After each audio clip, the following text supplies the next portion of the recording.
নমস্কাৰ বন্ধু বান্ধৱীসকল আপোনালোকৰ মাজৰ বহুজনেই বৰাক ভেলীৰ কাট অফৰ ভিডিঅ' দিবৰ কাৰণে তেওঁলোকে কমেণ্ট ছেকশ্যনত ৰিকুৱেষ্ট কৰি আছিল গতিকে আজি আমি আপোনালোকৰ মাজলৈ বৰাক ভেলীৰ ক্ষেত্ৰত LP কাছাৰ হাইলাকান্দি আৰু কৰিমগঞ্জ জিলাৰ কাট অফৰ এক সামগ্ৰিক বিশ্লেষণ আপোনালোকলৈ আগবঢ়াবলৈ লৈছোঁ আৰু এই ক্ষেত্ৰত আপোনালোকৰ পৰা আমি যথেষ্টখিনি কমেণ্ট পাইছিলোঁ আৰু সেইখিনিৰ ওপৰত ভিত্তি কৰি আজি এটি বিশ্লেষণ আপোনালোকলৈ আগবঢ়াই দিবলৈ লৈছোঁ আপোনালোকে কাট অফ বুলি নধৰি ইয়াক এটা সুৰক্ষিত জোন কেনেধৰণৰ নম্বৰ থাকিলে হ'ব পাৰে তেনেদৰে আপোনালোকে ভাবি ল'ব আৰু যেহেতু আপোনালোকে নিশ্চয় জানে এইবাৰ সোণালী সুযোগ আহিছে বিশেষত LP আৰু UPৰ ক্ষেত্ৰত ইতিমধ্যে 5550টা পদৰ বিজ্ঞাপন হৈ গৈছে সমগ্ৰ অসমতে আৰু মাৰ্চ মাহৰ আগতেই আৰু 8500 পদ খালী হ'ব গতিকে তাতো 5000 মান LP UP পোষ্ট ওলাব আৰু BTADৰ ক্ষেত্ৰতো প্ৰায় 1200 মান পোষ্ট LP UPত আছে সকলোখিনি মিলাই প্ৰায় 12000 মান পোষ্ট গতিকে এইবাৰ দুইটা এডভাৰটাইজমেণ্ট মিলাই প্ৰায়খিনি উত্তীৰ্ণই পাব বিশেষত এইবাৰ NISৰ ক্ষেত্ৰতো তেওঁলোক ফ্ৰেছ নিযুক্তিৰ পৰা তেওঁলোক বঞ্চিত হৈছে আৰু LPৰ ক্ষেত্ৰত বিশেষত BEd প্ৰাৰ্থীসকলে আবেদনেই কৰিব পৰা নাই গতিকে কাট অফ যথেষ্ট কমি যাব গতিকে বৰাক ভেলীৰ ক্ষেত্ৰত যদি আমি চাওঁ কাছাৰ জিলাত আনৰিজাৰ্ভৰ ক্ষেত্ৰত 65টা পোষ্ট আছে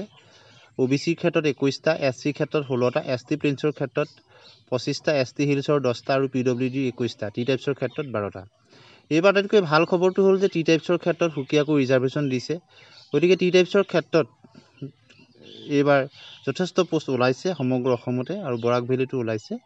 গতিকে টি টাইপছৰ ক্ষেত্ৰত যি 12টা পোষ্ট আছে তাত 56 বা তাতকৈ বেছি থকা প্ৰাৰ্থীসকল সুৰক্ষিত জোনত আছে বুলি আমি ক'ব পাৰোঁ PWDৰ ক্ষেত্ৰত 21টা পোষ্ট ওলাইছে কাছাৰত গতিকে তাতো 57ৰ আশে-পাশে থকা প্ৰাৰ্থীসকল সুৰক্ষিত জোনত আছে বুলি ক'ব পাৰোঁ অৰ্থাৎ 57ৰ আশে-পাশে থকাৰ সম্ভাৱনা আছে ST হিলছৰ ক্ষেত্ৰত 10টা পোষ্ট ওলাইছে গতিকে ST হিলছৰ প্ৰাৰ্থীৰ সংখ্যা যথেষ্ট কম গতিকে 54 এক সুৰক্ষিত জোন হ'ব পাৰে ST প্লেইনছৰ ক্ষেত্ৰত 25টা পোষ্ট ওলাইছে গতিকে ST প্লেইনছৰ ক্ষেত্ৰতো 56.5 এক সুৰক্ষিত জোন হিচাপে আমি বিবেচনা কৰিব পাৰোঁ SCৰ ক্ষেত্ৰত যি 16টা পোষ্ট ওলাইছে SCৰ ক্ষেত্ৰত কিছু কম্পিটিশ্যন থাকে গতিকে 57.5 এক সুৰক্ষিত জোন হিচাপে আমি বিবেচিত কৰিব পাৰোঁ কাছাৰৰ ক্ষেত্ৰত LP OBCৰ ক্ষেত্ৰত যি 21টা পোষ্ট ওলাইছে OBC MOBCৰ যথেষ্ট প্ৰাৰ্থী থাকে গতিকে 59 এক সুৰক্ষিত জোন হিচাপে আমি ক'ব পাৰোঁ যে OBCৰ ক্ষেত্ৰত 59 এক সুৰক্ষিত জোন হ'ব পাৰে কাছাৰৰ ক্ষেত্ৰত আনৰিজাৰ্ভৰ ক্ষেত্ৰত আহিছোঁ 65টা পোষ্ট ওলাইছে আনৰিজাৰ্ভৰ ক্ষেত্ৰত 60 এটা 60 বা তাতকৈ বেছি থকা প্ৰাৰ্থীসকল সেফ জোনত আছে বুলি বা গ্ৰীণ জোনত আছে বুলি আমি ক'ব পাৰোঁ কাছাৰৰ ক্ষেত্ৰত এতিয়া আমি হাতত তুলি লৈছোঁ হাইলাকান্দিৰ ক্ষেত্ৰত টি টাইপছৰ 12টা পোষ্ট ওলাইছে গতিকে টি টাইপছৰ ক্ষেত্ৰত 56 এক সুৰক্ষিত জন হ'ব পাৰে PWDৰ ক্ষেত্ৰত 19টা পোষ্ট ওলাইছে PWDৰ ক্ষেত্ৰত 57 এক সুৰক্ষিত বা সেফ জোন বা গ্ৰীণ জোন বুলি আমি ক'ব পাৰোঁ ST হিলছৰ ক্ষেত্ৰত 12টা পোষ্ট ওলাইছে গতিকে 54 এক সুৰক্ষিত জোন 54 বা তাতকৈ বেছি থকা প্ৰাৰ্থীসকল এক সুৰক্ষিত জোনত থাকিব ST প্লেইনছৰ ক্ষেত্ৰত 21টা পোষ্ট ওলাইছে গতিকে 56.5 এক সুৰক্ষিত জোন বা তাতকৈ বেছি থকা প্ৰাৰ্থীসকল নিশ্চিত সুৰক্ষিত জোনত আছে বুলি আমি ক'ব পাৰোঁ SCৰ ক্ষেত্ৰত 57 এক সুৰক্ষিত জোন হিচাপে আমি বিবেচনা কৰিব পাৰোঁ হাইলাকান্দিৰ ক্ষেত্ৰত OBC MOBCৰ ক্ষেত্ৰত 36টা পোষ্ট ওলাইছে গতিকে 58 এক সুৰক্ষিত জন OBC MOBCৰ ক্ষেত্ৰত 58 এক সুৰক্ষিত জন হিচাপে বিবেচিত হ'ব গতিকে যিসকল প্ৰাৰ্থী 58 আছে তেওঁলোক সুৰক্ষিত জনত আছে বুলি ক'ব পাৰোঁ তাতকৈ বেছি থকা সকলৰ ক্ষেত্ৰতো কোনো প্ৰশ্নই নাহে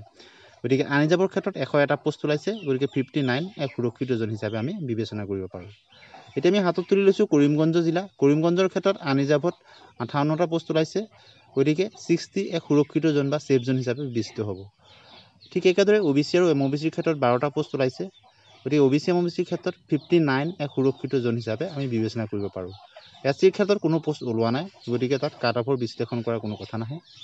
ST প্লেইনছৰ ক্ষেত্ৰত 11টা পোষ্ট ওলাইছে গতিকে ST প্লেইনছৰ ক্ষেত্ৰত 57 এক সেফ জোন বা সুৰক্ষিত জোন বুলি আমি ক'ব পাৰোঁ ST হিলছৰ ক্ষেত্ৰত 10টা পোষ্ট ওলাইছে গতিকে ST হিলছৰ ক্ষেত্ৰত 54 এটা সেফ জোন হিচাপে আমি বিবেচনা কৰিব পাৰোঁ PWDৰ ক্ষেত্ৰত 12টা পোষ্ট ওলাইছে গতিকে 57 এক সুৰক্ষিত জন হিচাপে বিবেচনা কৰিব পাৰোঁ টি টাইপছৰ ক্ষেত্ৰত 8টা পোষ্ট ওলাইছে গতিকে 56 এক সুৰক্ষিত জন হিচাপে আমি বিবেচনা কৰিব পাৰোঁ গতিকে আপোনালোকে যদি এতিয়াও আপোনালোকৰ নম্বৰসমূহ জনোৱা নাই, বৰাক ভেলীৰ হয়, আপোনালোকে LP আৰু UPৰ টেটৰ নম্বৰসমূহ জনাবলৈ নাপাহৰিব। পৰৱৰ্তী সময়ত আমি LP, UP, assistant teacher, science teacher সকলোৰে এক সামগ্ৰিক বিশ্লেষণ আপোনালোকলৈ আগবঢ়াবলৈ চেষ্টা কৰিম।